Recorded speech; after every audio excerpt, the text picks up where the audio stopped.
मर्जी, क्या हमारा अगला जन्म मनुष्य ही होगा यदि इस जीवन में हम भगवत प्राप्ति न कर पाए तो? नहीं नहीं, ये अब यहाँ हमारी बात अलग हो जाएगी। हाँ, इसमें निरंतर भगवान का चिंतन और शरीर संबंधी कोई भी राग न रह जाना, किसी भी विषय भोग की इच्छा ना होना, पूरे विश्व में एक भी दुश्मन न रह जाना, अंदर की वृत्ति में अब जो है अगला जन्म नहीं होगा।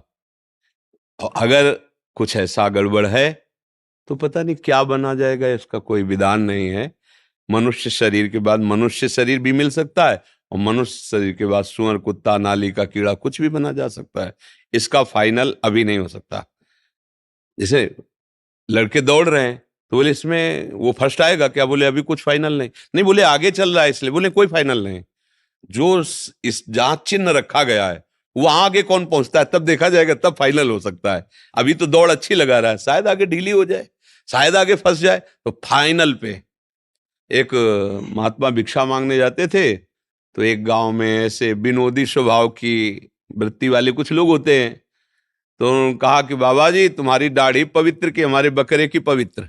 विनोद, संतों को क्या है, कुछ नहीं बोलते।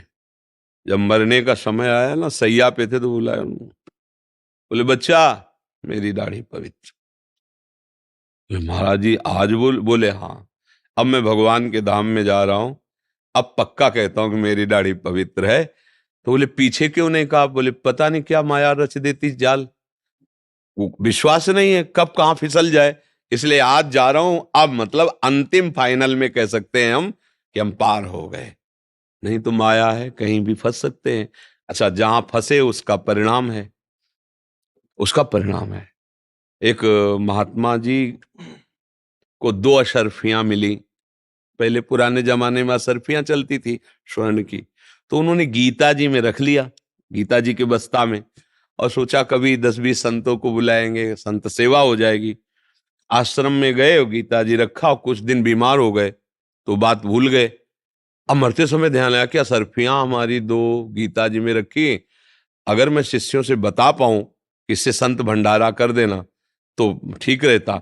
इतने में प्राण निकल गए, तो चिंतन धन का हुआ, तो परिणाम निकाला गया सर्प योनि, धन के चिंतन से। तो उसी बस्ते के अंदर छोटे से सर्प के बच्चे में उनका, और उन्होंने अपने शिष्य को स्वप्न दिया कि मेरी गति बिगड़ गई, दो असर्फियों ने गति बिगाड़ दी। अंतिम समय उनका चिंतन हो गया, तो मैं सर्प बना हुआ गीता के बस्ते में हूं, खोल के मारना नहीं, हमें बाहर निकाल देना, और वो असरफियां हैं उनसे संत सेवा कर दो। तुम जो भी संत सेवा करोगे तो हमारा शरीर छूट जाएगा और मैं भगवान के धाम में चला जाऊंगा। ऐसा ही किया, तो देखा दो असरफियों से योनि बदल गई।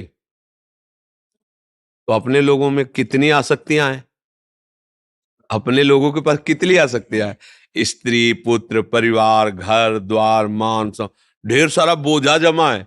कैसे फाइनल में कह सकते हैं कि हम क्या बनेंगे आगे? ये तो भगवान के हाथ में। शरणागत होकर भगवान के भजन करो, उसी से बात बन जाएगी। आगे की सोचे काहे को यार, फाइनल पे क्यों ना आ जाओ?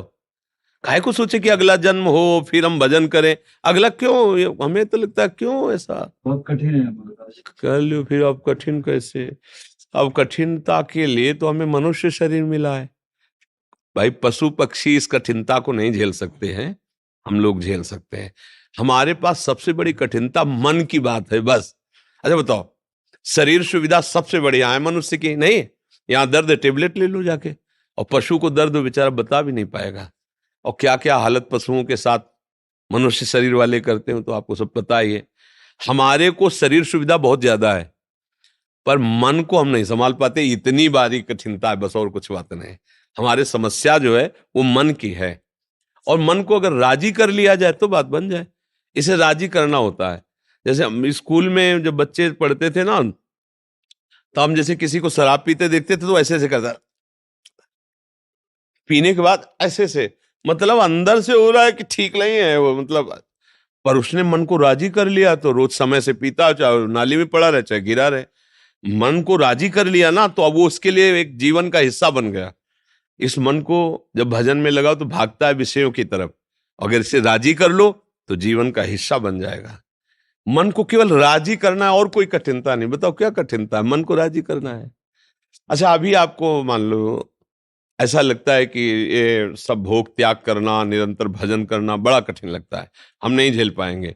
अगर हमारा कोई कर्म ऐसा आ जाए, हमें जेल की सजा आजीवन मिल जाए, तो ना वहां हमें परिवार स्त्री मिलेगी, ना हमें गरम गरम भोजन मिलेगा मनोनुकूल, भाई आज तो ये बनना चाहिए, वो जो चाहेंगे वहां के अधिकारी जन हमसे करवाएंगे, वो आजीवन हम अपने दोस्त मित्र सुविधा परिवार सबसे अलग रहते हैं ना, तो जीता है कि नहीं जीता है?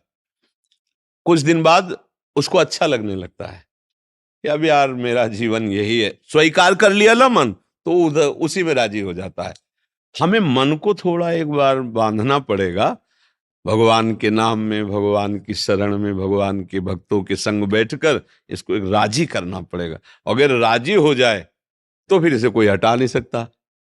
यही सारा बंधन है। विषयों का चिंतन करने के कारण मन बंधन हो गया, और भगवत चिंतन करने के कारण मन मोक्ष का कारण बन गया। तो ऐसा तो ना मानो कि कठिन है, मनुष्य शरीर के लिए कुछ कठिन नहीं है।